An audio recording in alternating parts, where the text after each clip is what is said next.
الحمد لله نحمده ونستعينه من يهده الله فلا مضل له ومن يضلل فلا هادي له وأشهد أن لا إله إلا الله وأن محمد رسول الله صلی اللہ تعالی علیہ وعلى آلہ وسلم تسلیما کثیرا اما بعد۔ آج امت مسلمہ میں شرک کی ایک بڑی وجہ اسی دنیاوی قبر میں زندگی کی بنیاد ہے۔ قرآن و حدیث دنیاوی قبر میں عادہ روح زندگی عذاب القبر کا مکمل طور پر انکار کرتے ہیں، اور نصوص کی روشنی میں یہ بات بہت واضح ہے کہ اپنی دنیاوی زندگی گزار کر مر جانے والا اب تا قیامت مردہ ہے، اور ایک انسان کی موت آتے ہی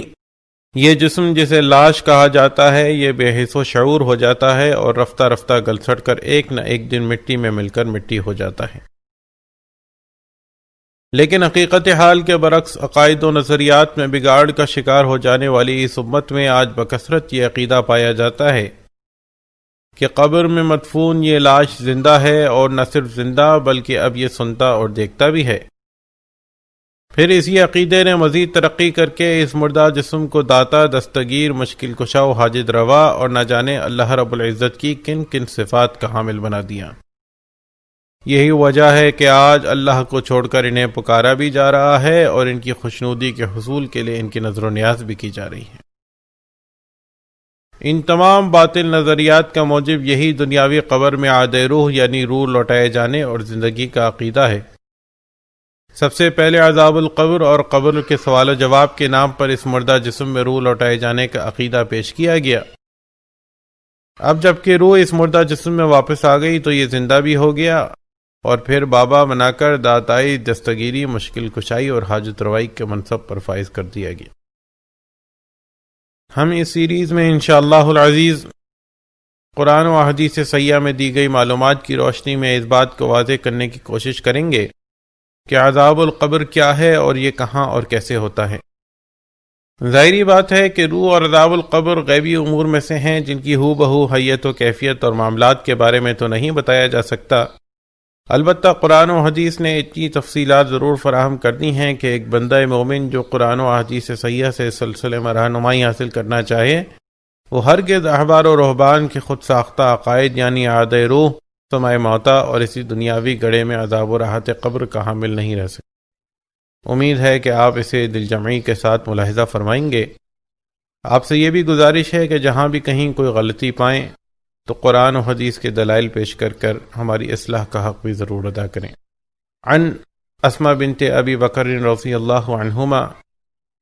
تقول قام رسول اللہ صلی اللہ علیہ وسلم، اسماء بنت ابی بکر رضی اللہ عنہا کہتی ہیں کہ رسول اللہ صلی اللہ علیہ وسلم خطبہ دینے کے لیے کھڑے ہوئے،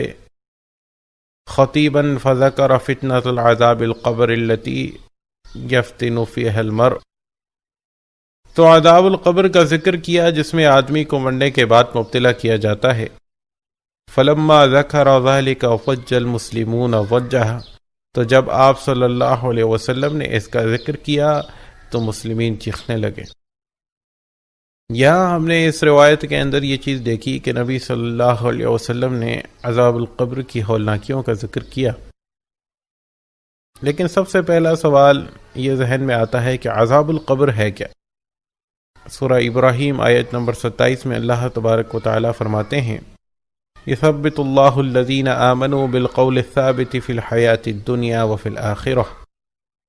اللہ تعالیٰ ایمان والوں کو اس قول ثابت پر دنیا اور آخرت میں ثابت قدم رکھتے ہیں۔ صحیح بخاری کتاب الجنائز برا بن عازب رضی اللہ عنہ کی روایت میں نبی صلی اللہ علیہ وسلم نے فرمایا، یثبت اللہ الذین آمنوا بالقول الثابت فی الحیاۃ الدنیا والآخرہ نزلت فی عذاب القبر، کہ یہ آیت عذاب القبر کے بارے میں نازل ہوئی۔ اسی طرح صحیح بخاری کتاب تفسیر القرآن باب یثبت اللہ الذین آمنوا بالقول الثابت، برا بن عازب رضی اللہ عنہ فرماتے ہیں کہ المسلم اذا سئل فی القبر یشہد ان لا الہ الا اللہ وان محمد رسول اللہ فذلك قوله يثبت الله الذين آمنوا بالقول الثابت في الحياة الدنيا والآخرة، کہ ایک مسلم سے جب قبر میں سوال کیا جاتا ہے تو وہ گواہی دیتا ہے کہ اللہ کے علاوہ کوئی الہ نہیں اور محمد صلی اللہ علیہ وسلم اللہ کے رسول ہیں، لہٰذا اس قول ثابت سے یہی مراد ہے کہ اللہ تعالیٰ ایمان والوں کو دنیا اور آخرت میں ثابت قدم رکھے گا۔ یہاں پیش کی گئی ان دو روایات سے یہ بات واضح ہوئی کہ عذاب و راحت قبر کا تعلق آخرت کی زندگی سے ہے، یعنی وہ ثابت قدمی جس کا ذکر اللہ تبارک و تعالی آخرت کے بارے میں فرما رہے ہیں، اللہ کے نبی صلی اللہ علیہ وسلم اسے عذاب القبر کے بارے میں بتا رہے ہیں۔ یعنی عذاب القبر دراصل عذاب الآخرہ ہی کا حصہ ہے۔ اب یہ سوال پیش آتا ہے کہ آخرت کہاں سے شروع ہوتی ہے؟ صحیح بخاری کتاب الجنائز باب مرض النبی صلی اللہ علیہ وسلم و وفاتہ، عائشہ رضی اللہ عنہا بیان کرتی ہیں کہ جب نبی صلی اللہ علیہ وسلم مرض الموت میں مبتلا تھے تو میرے بھائی عبد الرحمن بن ابی بکر رضی اللہ عنہما تشریف لائے۔ ان کے ہاتھ میں مسواک تھی۔ جب نبی صلی اللہ علیہ وسلم نے مسواک کی طرف دیکھا تو میں جان گئی کہ آپ صلی اللہ علیہ وسلم اس کی خواہش رکھتے ہیں، سو میں نے مسواک ان کے ہاتھ سے لی اور نرم کر دی۔ نبی صلی اللہ علیہ وسلم مسواک کر کے واپس کرنے لگے تو وہ ان کے ہاتھ سے گر گئی۔ اس موقع پر عائشہ رضی اللہ عنہ فرماتی ہیں فجمع اللہ بین ریقی و ریقہ فی آخر یوم من الدنیا و اول یوم من الآخرہ، پس اللہ نے نبی صلی اللہ علیہ وسلم کے دنیا میں آخری دن اور آخرت کے پہلے دن میرا لعاب آپ کے لعاب کے ساتھ ملا دیا۔ تو اس حدیث سے یہ بات بھی واضح ہوتی ہے کہ جیسے ہی انسان کی روح قبض ہوتی ہے، زندگی کا یہ دور ختم اور آخرت کا دور شروع ہو جاتا ہے۔ اسی وجہ سے عائشہ رضی اللہ عنہا نے اس دن کو نبی علیہ السلام کی دنیا میں آخری اور آخرت کا پہلا دن قرار دیا۔ قرآن اس حوالے سے مکمل رہنمائی فرماتا ہے کہ آخرت شروع ہوتے ہی انسان کے ساتھ کیا معاملہ ہوتا ہے۔ سورہ نحل آیات 28-29 اللہ تبارک و تعالی فرماتا ہے الذین تتوفاہم الملائکۃ ظالمی انفسہم،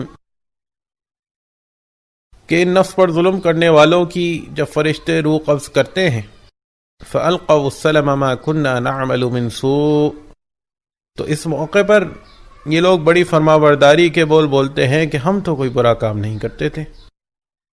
بلا ان اللہ علیم بما کنتم تعملون، فرشتے جواب دیتے ہیں یقیناً اللہ جانتا ہے جو کچھ تم کیا کرتے تھے۔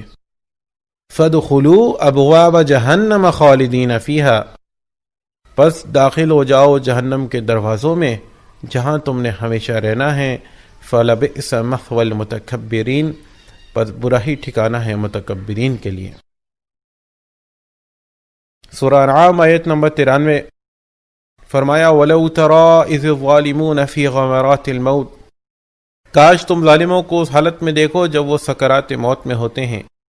وَالْمَلَائِكَةُ بَاسِطُو أَيْدِيهِمْ، اور فرشتے ہاتھ بڑھا بڑھا کر کہہ رہے ہوتے ہیں اخرجوا انفسکم، نکالو اپنی روحوں کو۔